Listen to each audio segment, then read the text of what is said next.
안녕하세요. 개념도 없고 손버릇도 더러운 신우 때문에 지금 남편하고 대판 싸우고 이혼까지 생각 중인 30대 여성입니다. 사람이 살면서 실수 한 번쯤은 할 수 있다고 생각해요. 저도 그렇고요. 하지만 정말 중요한 건 스스로 반성하고 용서를 구하는 태도가 아닐까요? 그런데 저희 신우는 끝까지 남 탓하기에만 급급하고 자기 잘못은 곧 죽어도 인정하려고 하질 않네요. 그래서 이번에 제대로 참교육 좀 시켜주려니까 남편이 그래도 지핏줄이라고 아주 난리를 쳐요. 어린애도 아닌데 말로 잘 타이르면 되는 거 아니냐면서요. 어휴, 도무지 말이 통해야 말이죠. 아무튼 너무 답답해서 여기다 한번 속풀이 좀 하고 가려고 왔네요. 남편하고는 대학 동기의 소개로 만났어요. 저는 공대를 나왔는데 이렇게 얘기하면 사람들이 제가 연애를 꽤나 해봤을 거라고 생각하더라고요. 아무래도 주변 친구들이 다 남자들이다 보니 그렇게들 오해하는 것 같아요. 그런데 사실은 오히려 그렇다 보니 연애할 기회가 많이 없었죠. 별의별 꼴을 보다 보니 이성으로 안 느껴졌다고 할까요? 아무튼 그래서 대학교 다닐 땐 연애 딱 한 번 해보고 사회생활하면서는 연애를 해본 적이 없어요. 워낙 일 욕심이 많기도 했고 제가 종사하는 분야가 또 남자들이 많다 보니 그 사이에서 살아남으려고 치열하게 살았거든요. 그러다 28에서야 동기 중 한 명이 도무지 못 봐주겠다며 소개팅을 주선해 주었는데 그게 바로 지금의 남편이에요. 책 읽기를 좋아하고 집에서 혼자 시간 보내기를 좋아하는 남편은 저와는 달리 성격이 세심하고 조금은 예민한 사람입니다. 정도 많고요. 그래서 솔직히 첫 만남엔 저랑은 잘 맞지 않겠다 싶었거든요. 그런데 이게 웬걸요. 두 번, 세 번 만남이 거듭될수록 제가 갖고 있지 않은 남편의 장점들이 눈에 들어왔고 또 그게 좋아 보이대요. 나중에 듣자 하니 남편도 저와 마찬가지로 제 털털하고 무던한 성격이 좋았다나요. 아무튼 그래서 저희는 얼마 지나지 않아 연인 사이가 되었고 2년여의 연애 끝에 결혼까지 하게 되었죠. 결혼 당시 친정에서 1억, 시댁에서 1억을 지원받았는데 결론부터 이야기하자면 그 돈은 쓰지를 않았어요. 2억 가지고 구할 수 있는 집이 마땅찮아서 대출을 받아야 되는 상황이었는데 시댁에서 대출을 왜 받냐면서 저기 어디 언덕배기에 있는 집들은 1억 가지고도 너끈하다며 눈을 낮추라는 둥. 요새 젊은 애들은 고생을 안 하려고 한다는 둥 엄청나게 반대를 하셨거든요. 게다가 주신 1억을 가지고 이게 나중에 증여세가 어쩌고 하시면서 그걸로도 엄청나게 잔소리를 하셨고요. 그러자 보다 못한 친정어머니가 원래 가지고 계시던 아파트를 저에게 주시겠다 하셨습니다. 어차피 재개발 기다리면서 전세를 놓고 있던 아파트인데 재개발 들어가면 아파트 값은 더 오를 거고 그리고 이후에 증여해주면 그것도 그것대로 골치가 아프다면서 그냥 지금 받아가라 하신 거죠. 그리고 제 입장에서야 막말로 요새 30대들이 돈 벌어서 서울에 있는 아파트 사기가 어디 쉬운 일인가요? 그저 감사한 마음으로 받겠다 했습니다. 그리고 당연히 친정어머니가 처음에 주셨던 1억은 돌려드렸어요. 남편이 시댁에서 받아온 1억 중 일부로는 아파트 리모델링을 진행했고요. 그리고 그 밖에 혼수의 가정가구에 들어가는 돈도 남편이 시댁에서 가져온 돈으로 해결했습니다. 그러고 나니까 5천만 원 좀 안 되게 남더라고요. 남편더러 이 돈은 어떻게 했으면 좋겠냐니까 저더러 가지고 있으라대요. 그래서 제 통장에 넣어두게 된 거죠. 그리고 한동안은 뭐 별일 없이 신혼생활을 이어갔어요. 어머님의 터무니없는 잔소리만 제외한다면 말이죠. 출판사에서 일하는 남편은 그래도 마감때를 제외하곤 출퇴근 시간이 고정적이었던 반면 IT 회사에서 일하던 저는 야근을 정말 밥 먹듯이 해야 했거든요. 그리고 상황이 그렇다 보니 남편이 저녁을 혼자 먹는 일이 종종 생겼는데 이걸로 어머님은 불쾌한 기색을 감추지 못하셨어요.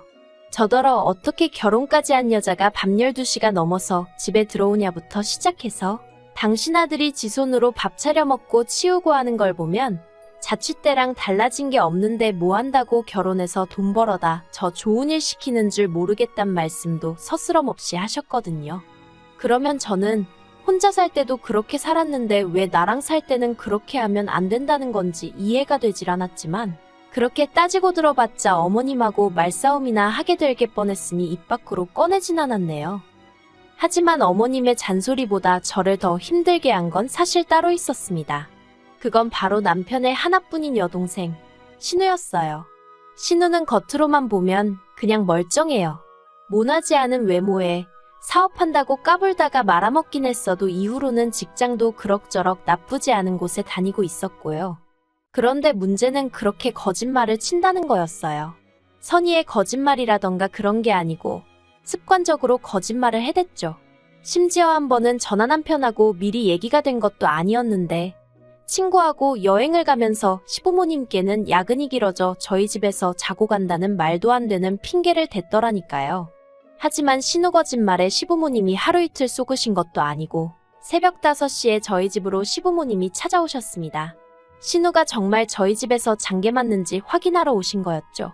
그리고 영문을 모르던 저희는 졸지에 신우의 거짓말을 알고도 감춰줬단 오해를 사면서 욕은 욕대로 먹고 시부모님은 특히 저더러 같은 여자가 돼서는 걱정도 안 되냐? 네 여동생이어도 그렇게 내버려뒀겠냐?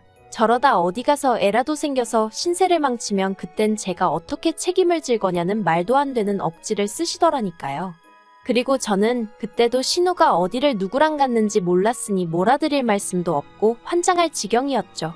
그런데 더 어이가 없었던 건 여행에서 돌아온 신우가 시부모님한테 눈물 콧물 쏙 빠지게 혼이나 놓고도 그걸 제 탓을 했다는 거예요. 정확히 뭐라더라. 저더러 손발이 안 맞는다나 어쩐다나요. 그리고는 한다는 말이 적당히 둘러대줄 수 있는 걸 일부러 자기 골탕 먹이려고 그런 거 아니냐는데 정말 황당하고 열받고 그래서 신우더러 다시는 뭐가 됐건 간에 저는 끌어들이지 말라고 했어요. 그러다 올해 초였습니다. 그런 신우가 시집을 간다고 하더라고요. 그리고 결혼 상대를 소개받았는데 전 정말 크게 충격을 받았죠. 왜냐하면 신우가 데리고 나온 남자가 제 대학 후배였거든요. 저랑 아주 가까운 사이는 아니었어도 워낙 착하고 능력 있는 후배라서 저를 포함한 선배들이 다들 기특하게 생각하는 녀석이었어요. 그런데 그런 후배가 어쩌다 제 신우 같은 사람하고 결혼을 하게 된 건지 두 사람의 접점이 도대체 어디였지 생각을 하다 보니 설마 저희 결혼식인가 싶대요. 사실 저희 결혼식 때 신우가 정말 시쳇말로 빡세게 꾸미고 오긴 했어요. 그리고 그때 저는 어디다 말은 안 했지만 특히 제 하객 대부분이 젊은 남자들이고 신우도 그걸 어느 정도 예상을 했을 테니 저렇게나 신경을 쓰고 왔나 보구나 싶었거든요. 그런데 아니나 다를까 그때 결혼식에서 신우가 제 후배한테 먼저 반했고 이후로 제 블로그를 통해서 후배 연락처를 알아냈다고요. 그리고는 또다시 저를 팔아서 연락을 하고 그리고 이런 과정을 제가 전혀 알지 못했던 이유는 그 블로그는 제가 한참을 사용하지 않고 있기도 했고 신우가 제 후배더러 제가 워낙에 엄해서 자기가 연애하는 걸 알면 크게 나무랄 거라고 그러니 비밀로 하자고 했다나 어쩐다나요. 아무튼 뭐 젊은 남녀 둘이서 서로 좋아 만나게 되었다는데 거기다 대고 왜 나를 팔았냐 어쨌냐 하고 따지고 들기도 뭐하고 그래서 축하한다는 말 말고는 아무 말도 안 했습니다. 그런데 그 일이 있고 나서 며칠 뒤 이제 신우 결혼에 대해서 상의도 하고 그러자며 어머님이 가족 모임을 주선하셨고 그렇게 온 가족이 모이게 되었어요. 그리고 잠깐 어머님이 자리를 비우신 사이에 신우가 저희 남편더러 오빠는 결혼할 때 얼마나 받았어? 하고 묻더라고요. 그러자 남편이 1억인가 하는데 저는 순간 아차 싶었습니다. 신우의 눈빛이 확 변하는 게 보였거든요. 그리고는 곧이어 어머님이 돌아오셨는데 신우가 어머님더러 왜 오빠는 1억이고 나는 3천이야 하는 거예요. 그러자 어머님이 남편과 저를 번갈아가며 쏘아보셨고 저희야 뭐 할 말이 없으니 가만히 있었죠. 솔직히 저희가 잘못한 것도 아니었는데 말이에요. 아무튼 어머님께서는 이내 신우를 보시더니 원래 너도 1억 해주려고 했는데 네가 사업이니 뭐니 하면서 가져다 쓴 돈이 얼마냐면서 그래서 3천밖에 못 해주는 거라고 내가 너 사업자금 대줄 때 한번 얘기하지 않았냐 하시더라고요. 하지만 신우는 그건 그거고 이건 이거라면서 자기도 1억을 해달라고 떼를 쓰고 난리도 아니었어요. 그래서 결국 제대로 된 상의도 못하고 파토가 나고 말았죠. 그런데 며칠 뒤 신우가 연락도 없이 저희 집에 찾아왔습니다. 그때가 밤 9시를 좀 넘은 시간이었는데 눈물 콧물 범벅이 돼서 왔더라고요. 제가 무슨 일이냐고 하니까 신우가 엉엉 울더니 자기 이제 어떻게 하냐면서 차였답니다. 제 후배가 신우더러 헤어지자고 했대요. 그래서 이유가 뭐냐니까 신우가 또 훌쩍훌쩍 울면서 하는 말이 자기가 결혼자금 문제로 너무너무 속상해서 친구들이랑 술을 좀 마셨는데 그걸 후배가 알고서는 헤어지자고 했다는 거예요. 솔직히 납득이 안 됐습니다. 후배도 사회생활을 하는데 설마 술 좀 마셨다고 헤어지자고 했겠나 싶어서요. 그래서 정말 그 이유 때문에 차였냐니까 신우가 멈칫하더니 자기가 솔직히 말할 테니 저더러 도와줘야 한다대요. 그래서 일단 말해보라니까 사실은 후배랑 약속을 했었답니다. 다른 건 다 좋은데 늦게까지 술 먹는 거랑 거짓말하는 것만 하지 않기로요. 사실 저희 신우가 술도 워낙에 좋아해서 마셨다 하면 새벽 3시, 4시까지 마시는 일이 다반사다 보니 아무래도 결혼 상대 입장에선 걱정이 될 수밖에 없었겠죠. 게다가 거짓말 문제야 뭐? 이 세상에 거짓말하는 사람을 좋아하는 사람이 누가 있겠어요? 아무튼 신우도 알겠다고 했고 그리고 신우 말로는 여지껏 잘 지켜왔었는데 결혼 자금 문제로 너무 속상해서 술을 안 먹고는 못 배기겠더래요. 그런데 불러낼 사람이 마땅치 않아서 전 남자친구랑 만나서 마셨는데 그걸 차마 후배한테 말할 수가 없어서 아는 언니 집에서 영화 보고 그런다며 거짓말을 했고 그런데 뭐 한마디로 걸린 거죠. 그리고 후배 입장에선 그렇게 치밀하게 거짓말을 하고 전 남자친구랑 새벽까지 술을 마셨다는 걸 용서할 수 없다고 하더랍니다. 그리고 솔직히 듣는 내내 차일만 했다는 생각밖에 안 들던걸요. 아무튼 뭐 제가 도와줄 만한 상황이 아닌 건 확실했어요. 그래서 신우더러 미안하지만 내가 어떻게 해줄 일이 아닌 것 같다 했습니다. 두 사람의 신뢰 문제인데 그걸 내가 어떻게 해결해 주겠냐고. 그랬더니 신우가 한숨을 푹 내쉬더니 언니가 그럴 줄은 몰랐다면서 실망이네 어쩌네 하더니 그럼 하룻밤 재워주기나 하라나요. 그래서 알겠다 하고 자고 가라고 했어요. 그리고 그 일이 있고 한 달쯤 지났을 때였습니다.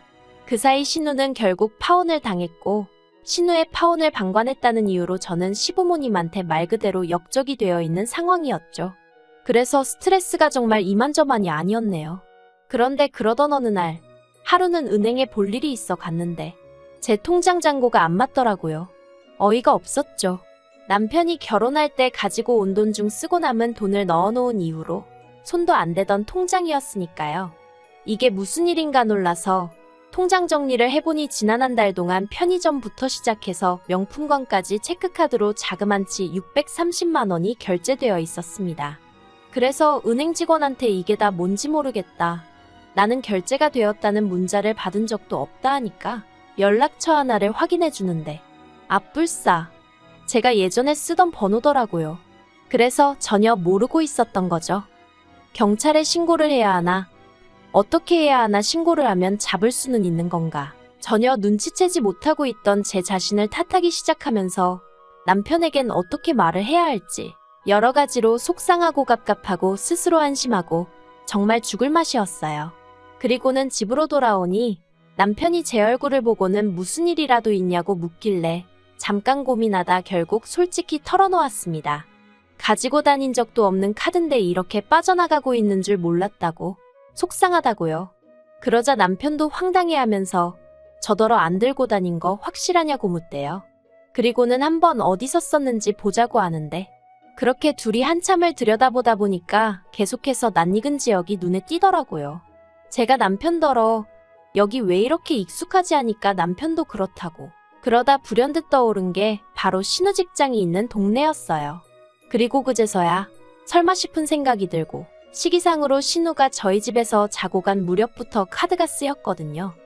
그래서 저는 혹시 설마 싶은 마음으로 신우에게 카드가 분실되어 경찰에 신고할 거라는 이야기를 흘렸습니다.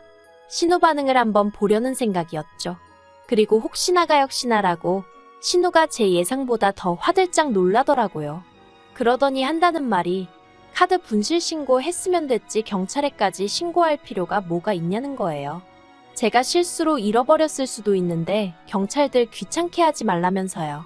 그리고 그런 신우의 반응에 저는 묘하게 확신이 생겨서 아니라고 이건 분명히 누가 훔쳐간 거라고 어떻게든 찾아내서 그 얼굴을 한번 봐야겠다 했습니다. 그러자 신우가 안절부절 못하더니 결국 한다는 말이 그거 내가 썼어요 그러는 거예요. 어이가 없었죠. 그래서 제가 신우더러 뒷얘기는 시부모님 계신 자리에서 하자 했습니다. 그러니까 신우가 안 된다고 아버님이 아시면 자기 죽는다고 진짜 안 된다고 또 울고불고 난리대요.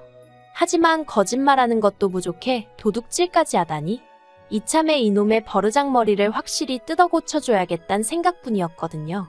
그래서 사정해도 소용없다. 주말에 시댁에서 보자 했죠. 그리고 주말 아침 시댁에 갈 차비를 하는데 남편이 꼭 이렇게까지 해야겠냐면서 신우도 뭔가 사정이 있으니 그러지 않았겠냐고 저더러 너무 사람을 궁지로 모는 거 아니냐입니다. 편들게 따로 있지. 어이가 없어서 남편더러 그러니까 신우가 오늘날 저 모양 저 꼴 아니겠냐고 쏘아붙였어요. 그리고는 따라오든 말든 마음대로 하라고. 나는 시댁에 갈 거라고 했죠. 그랬더니 남편도 말 그대로 죽상을 하고 따라 나서기나 돼요. 그렇게 시댁에 도착했고 이미 신우에게 상황을 들으신 건지 어머님은 저더러 기어이 왔냐며 독한 애 어쩌네 야단이셨습니다. 반면 아버님은 모처럼 아들내외가 왔다고 좋아하시대요. 그리고 전 그런 아버님께 이야기를 꺼내기가 쉽진 않았지만 신우가 한 짓거리를 낱낱이 고했습니다. 그런데 그래도 저는 아버님은 어머님에 비해서는 비교적 이성적이시고 객관적이시라고 생각했거든요. 하지만 그건 제 착각에 불과했습니다. 아버님께서는 결혼 지참 금액이만 잘 둘러댔어도 신우가 그렇게 술을 마셨을 리가 없으니 어떻게 보면 신우가 파혼을 하게 된 것도 제 탓이나 마찬가지라며 신우 입장에서 얼마나 억울하고 속상했으면 그런 짓을 했겠냐고 저더러 이번 한 번은 그냥 넘어가라시대요.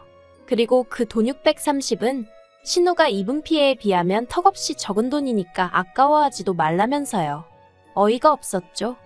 그리고 그제서야 이 집 구석 그 누구도 멀쩡한 인간이 없다는 생각이 들면서 대화는 말이 통하는 사람들하고 하는 거지 싶은 거예요.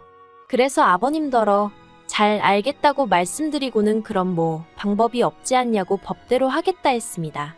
절도죄로 경찰서에 신고하고 신우랑 법적으로 시시비비 한번 가려보겠다고요. 그리고 정말 신우가 파혼을 당한 게 저 때문이라 생각하시면 고소하시라 했습니다. 한번 세상 상식이 누구 편을 드는지 따져보자고 했죠. 그리고 저는 한 입으로 두 말하는 사람이 아니거든요. 시댁에서 나오기가 무섭게 경찰서로 향해 신우를 신고했습니다. 절도죄든 사기죄든 합의는 없을 거니 무조건 잡아달라고 했어요. 그리고 신우에게 마지막 남은 가족의 정을 빌어 신고했으니까 변호사를 구하든 뭐라든 알아서 잘 대비하라고 문자 하나 보내줬습니다. 제가 베풀 수 있는 마지막 잡이었죠. 그러자 신우가 또 전화를 해대고 문자로 살려달라는 둥 자기가 어떻게 돼도 좋냐는 둥 헛소리를 보내놓대요. 개뿔 신경 하나도 안 쓰이거든요. 그리고 이 일로 남편은 남편대로 저란 여자가 아주 독종인 걸 알게 되었다며 자기 여동생이 정말 법적으로 처벌이라도 받게 되면 이대로는 못 넘어가네 어쩌네 이혼을 한 해 만에. 그래서 그까지 이혼 하자고 했어요.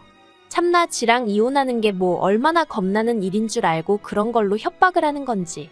정말 웃기는 집구석인 거